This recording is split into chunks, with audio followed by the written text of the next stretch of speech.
Surski, kaip jūs skaitot, kaip išsispręs didžiausia šio Seimo dilema Bronius Bradauskas? Nu, jo fundamentas nėra jau toks stiprus, kaip buvo prie Brazausko. Ne? Jis jau nebėra vyriausias komuniagų feldjėgeris, bet pozicijos dar stiprios. Nubert dėl sūnaus karjeros galėtų padaryti rotaciją. Bendražygiai jam čia siūlo susikeis su Žemaitaičiu.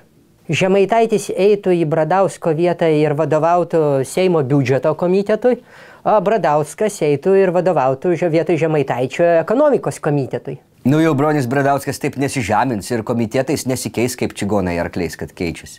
Garbingas žmogus iš Siesikų, jis nedaleis, kad biudžeto strategijai vadovautų koks tai kitas žmogus iš Šilutės. A prie ko čia Siesikai ir Šilutė? Siesikose žmonės niekada niekom nesikeisdavo, nei arkliais, nei žmonomis pirtyje, nei rasodą net savo visi atskirą turėdavo. Pavyzdžiui, kas nors būtų pasakęs Seimo nariui Veselkai, carstvo jam nebesnoje, kad apsikeistų kiaulėmis, kurias jis augino, tai būtų gavęs iš šakių į kuprą už tokius žodžius nuo Veselkos, carstvo jam nebesnoje, žmogus geras buvo. Nu, kažkada Siesikai valdė visą Lietuvos ūkį, Bradauskas biudžeto komitetą, Veselka ekonomikos. Va.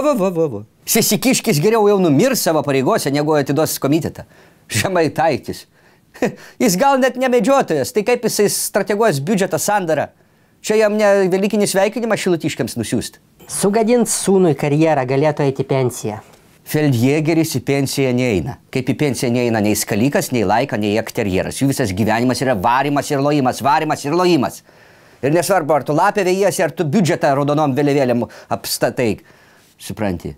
Ir šeimininkas jau kadaise kanopas užvertęs, vis tiek ekterjeras ar feldjėgeris toliau varo loja. Au. Nu, bendražygiai ką? Bendražygiai, kokie ten pas Bradauską bendražygiai? Nėra ten jokio pas jį bendražygių. Ten Butkevičius ar Kirkilas, kokie čia bendražygiai? A vo tikri bendražygiai, kur buvo, tai jau seniai raudonoj knygoj.